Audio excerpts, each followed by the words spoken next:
In today's video, I am going to tell you the 5 things I really like about camping in my Prius and the 5 things I really don't like about camping in my Prius.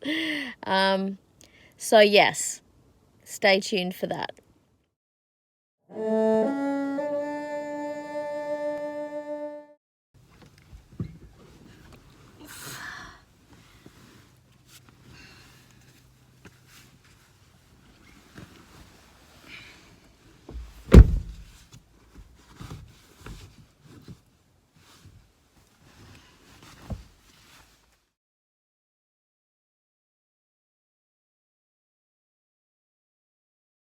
Hello, internets! I'm back, finally. It's been a really rough couple of months. If you've watched my previous videos, there was a flood in my hometown. There were floods all over southeast Queensland and northern New South Wales, and just thousands and thousands and thousands and thousands of people's homes have been absolutely devastated. It is horrible. If you want to watch those videos, if you haven't already, go for it. Just be prepared. It's emotional. Anyway, so I had a break last week because I was moving back into my home, and I'm kind of ready to go again this week. It's nice to be back. First, I'm going to tell you about the things I don't like about camping in my Prius. If you've been watching me for the last year, I guess, you'll know that every time we've gone camping, it has been in my little Prius here, which is quite amazingly suitable for camping in. There are some very frustrating things though, of course. So let's look at my notes here. Okie doke.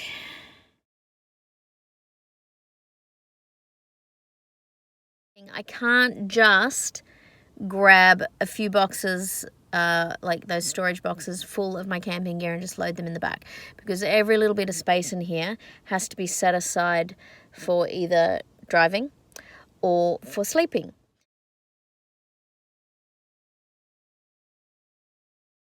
Everything needs to be packed into really tiny little spaces. So the only space I have to store things is down behind here. Excuse the masks. So you can see this is down behind the driver's seat.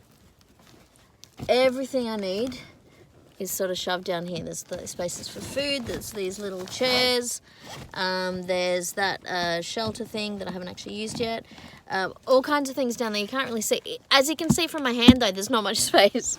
Also behind me, in here, here's one my sleeping bag pillow thing. These are the things we lean on.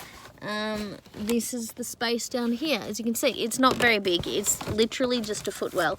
And in fact, normally it's chockers, but it is not at the moment because we haven't been camping for a while. And a lot of the stuff I had to move in and out of my car while we were going around sort of trying to sort stuff out during the floods.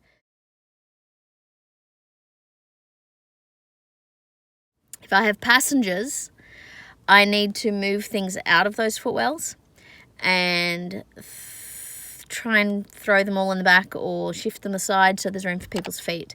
This side isn't so bad behind me because the spot that I am sitting in now in the back of my car is where, when the seat is up, that's where Alexis's car seat goes. So you can see her car seat just behind me there. I don't know if you can. Oh, this way would have been easier. That's Alexis's car seat. Once she's a little bit taller, she won't need the car seat anymore, which will be great because we don't have to carry that around with us.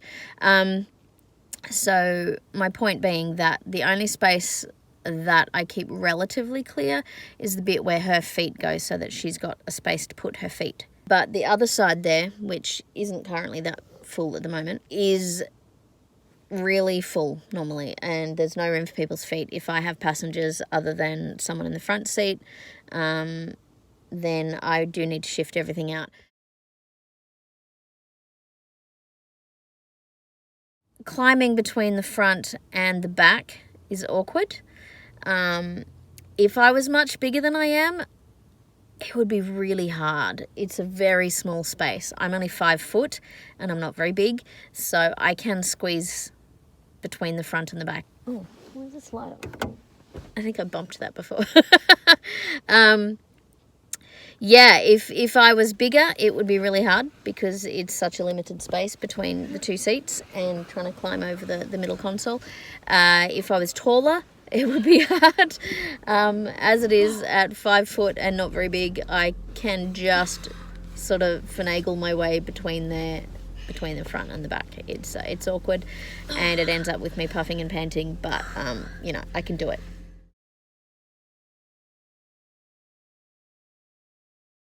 The last thing I don't like about camping in my Prius is that there's not much space to move around in. When we're in the back here sleeping, if I want to get changed, I sort of have to awkwardly move my body around.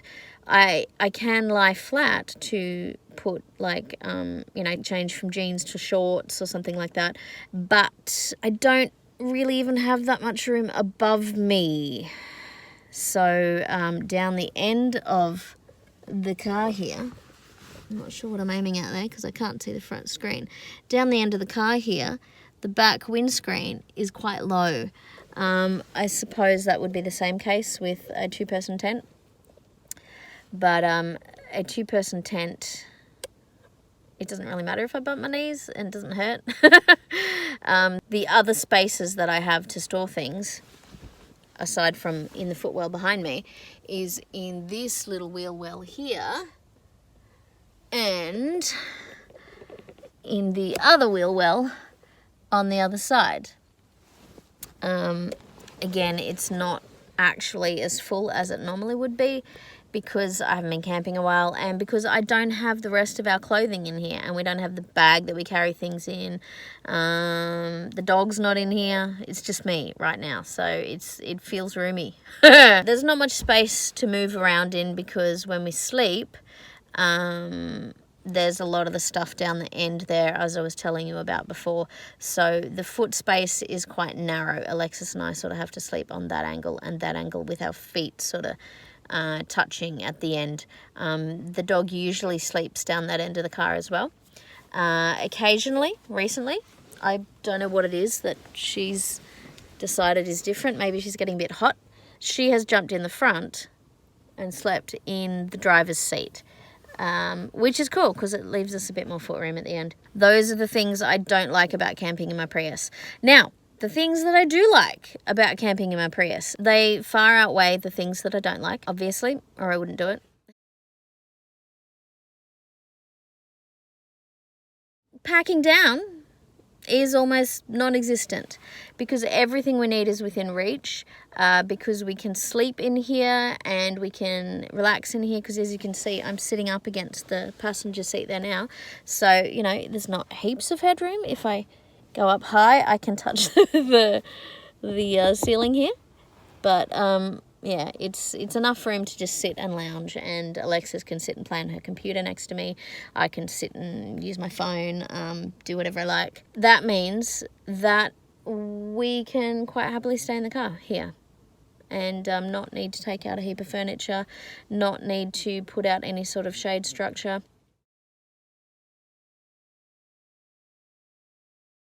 I'm not limited by the size of my vehicle. If I was in like a Sprinter or something, those things are really large, which gives so much living space inside of them.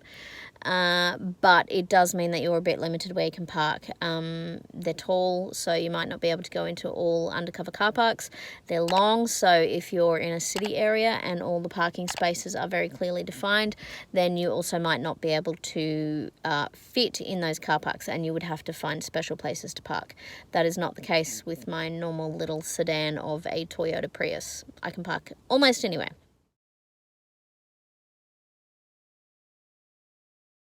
Packing to go on a trip doesn't take very long, not long at all. Because we have such limited space, most of the things that we bring with us are really tiny, which means that I can leave most of the things set up in the car. The only thing that I don't leave set up is this spot where I'm sitting right now, because as I explained before, that's where Alexis's seat goes. She has to be in the back because of being in a car seat and because of not being quite the right height to sit in the front seat yet. That's about the biggest thing that I have to pack up, and it doesn't take long at all. It really doesn't take long. It's quite easy. I just lift the seat up, the mattress flips back over the top of everything at the end, and I put the seat belt into her seat, and that is really easy.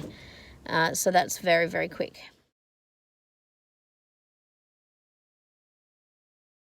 Being a small car, the fuel efficiency is really great.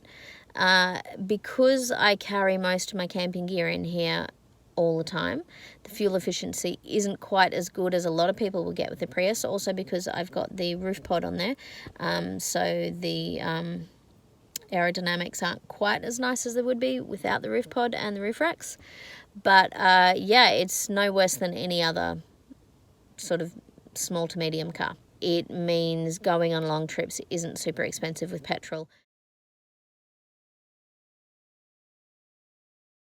If it's hot or if it's cold, I can turn the climate control on. And because it is a hybrid, I can actually leave that running all night. I don't have to worry so much about the car being noisy because it's a fairly quiet car anyway. The engine turns itself on just occasionally to maintain the battery and stuff, and the way this runs off the hybrid engine, and I don't exactly know how it works. I just know that I can just keep it running. I could have my car running 24/7 for months and months at a time if I wanted to. It hardly uses any petrol while it's in that ready mode, where I can have the aircon switch to whatever temperature I like. So yeah, if it's ridiculously hot, I can just close up all the windows, sit in here and have really nice cool air. In fact, I've got the aircon on now. It's a small space. It would get really hot in here, even if it wasn't that warm outside. So yeah, I can have the climate control on all the time. So there are so many bonuses to being able to camp in a Prius. If you have a little Prius and you're not super tall, then you would be able to do the same as me. The length in the back isn't incredibly long. Probably depends what model Prius you have, but there are ways around that. People can put these seats forward and stuff. If people didn't have a fridge in the back, they could push that seat forward all of the way and have plenty of room to sleep, even if you're not a short ass like me. And that's it. Those are my 5 reasons that I don't like camping in the Prius, and the 5 reasons that I do like camping in the Prius. So thank you for watching. I really appreciate everyone who's been watching all my videos. Please leave a comment, tell me your thoughts, and like if you liked this video, and make sure you subscribe, because then you can get notifications. If you like, hit the little notification bell and you'll know the next time that I upload a video. And I will see you in the next video. Okay, bye.